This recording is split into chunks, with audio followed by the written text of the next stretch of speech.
Your next deal is going to make you the highest paid writer in Hollywood, which will make you the highest paid writer in the world. Where do I sign? Hello, welcome to What the Flick. I'm Christy. This is Alonzo. That is Matt. We're talking about Trumbo, which is about Dalton Trumbo. And there was already a documentary about him like several years ago, right? There was a doc. There was a one-man show that Nathan Lane did on film. He pops up periodically. Now, Dalton Trumbo was one of the Hollywood 10. This was a group of screenwriters who had communist affiliations and refused to name names in front of the House Un-American Activities Committee. That's a story we've seen a lot, and Hollywood sort of loves to tell that story now about how those guys got screwed over and how what an awful fascist Joseph McCarthy was, which he was.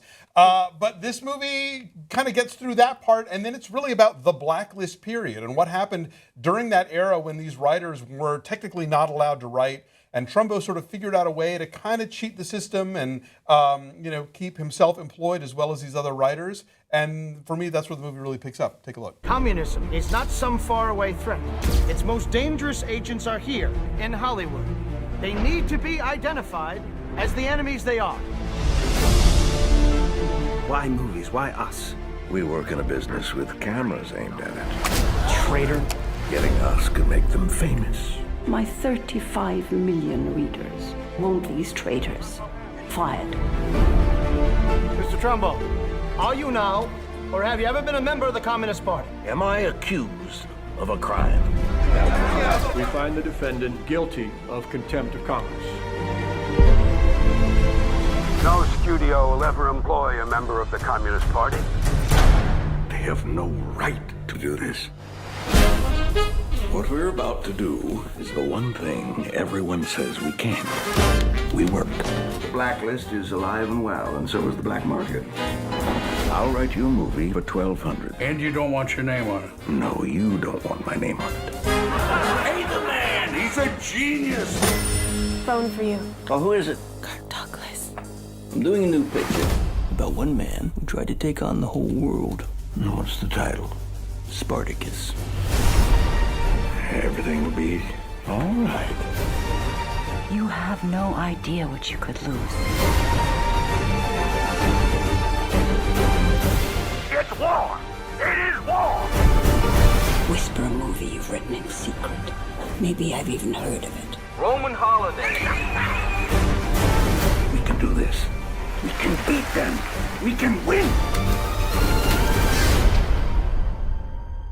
Yes, it's a great cast, great period detail. John Goodman as one of the King brothers. Oh my God, hilarious. John Goodman and Stephen Root as brothers, which is perfect casting. Why has this never happened before in our lifetime? So yeah, I mean, Diane Lane's his wife, and Elle Fanning is his daughter, older. It's an excellent. I mean, Helen Mirren as Hedda Hopper. Yeah, is a lot of fun. Michael Stuhlbarg as Edward G. Robinson. He's always good. It's a great cast. Hedda Hopper, who does not come off good in this movie. No. You're right. She should not. Like, I want to see the scathing movie about Hedda Hopper. This is the scathing movie about Hedda Hopper. How somebody becomes that level of villain, right? Instead of Trumbo, it's Hopper. We'll expose her next. Hedda. Yeah, I mean, it's showy and it's very of its time, but it keeps beating you over the head with the same idea over and over again, which should be obvious. And then, like, just when you think it's done, then he gives a speech to the Writers Guild in which he then repeats everything the entire movie is about. It felt very heavy-handed to me. I disagree. I don't feel like this was a speechy movie. No. I mean, I think it's about what it's about because it's about that, and because they're dealing with political ideologies, being under the microscope, that they do have to talk about that stuff. And they're screenwriters. Which I'm sure how they have the conversations. But I felt like this was as much about him and his family, him and his professional life, the sort of the way that Hollywood works and who makes the decisions and who influences the people who make the decisions. That I didn't feel like I was just sort of sitting through this Jeremiah.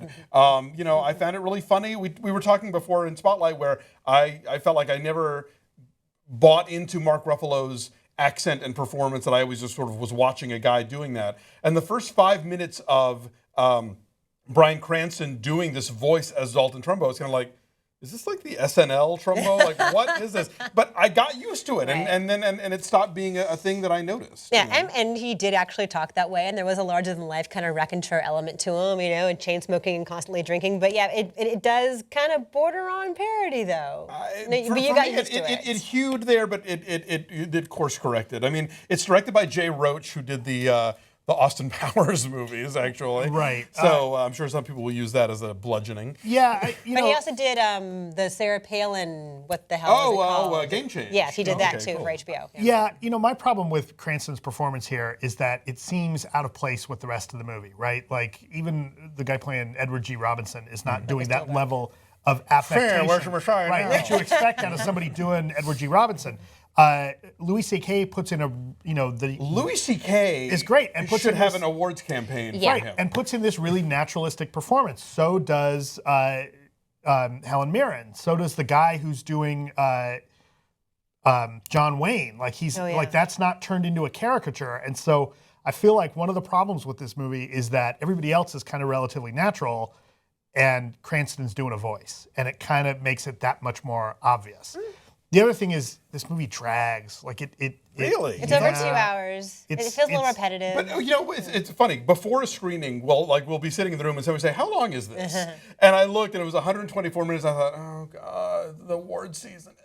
But once the movie actually started, I was never bored. I was, especially once we got past the HUAC part, because I thought, oh, we've seen this movie so many times. But once we were after that, and it was about the follow-up. It's like, oh, we haven't seen this movie. Yeah, about how they game the system. Yeah, and how he like secretly wins an Oscar or 2 Oscars. Yeah, but I feel like there's 2 big stories that have been kind of jammed together, right? Like the HUAC story, you could do 2 hours on in and of itself, but we get 30 to 40 minutes of that, and then there's the 2-hour story about Trumbo and his partners kind of breaking the blacklist, right?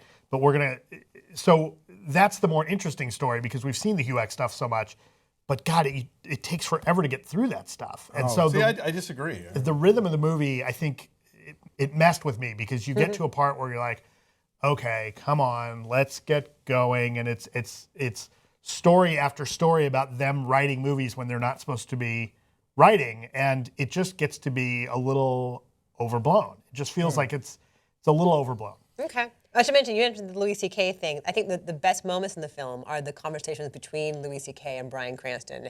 And that is where it kind of just settles down and ends up being about people and work and the friendship. Like, those were the best moments for me, at least. I did also like all the scenes of Kirk Douglas and Otto Preminger hovering around, waiting for the final drafts of Spartacus and Exodus. Yeah, the guy doing Kirk Douglas is very good. Yeah. Scott Conn, right? No, it was not Scott. I'm going to look it up. Oh, I thought it was Scott Conn. It was not. You guys talk. I'm going to look it up. I do want to point out the weirdness of Trumbo going to prison for 11 months. And in the time that he's come back, his daughter has turned from a precocious 11 or 12-year-old into Elle Fanning. With brown hair. Like, they recast her. Wait until the day that your stepson comes in talking deeper than you and taller than you. Right, but not looking like... One morning that will happen. Right, but not looking like a different person. Not being recast. Right? Like, that was kind of extreme. Okay. Like, to the point it was like, was he in jail for 5 years? Like, he comes out...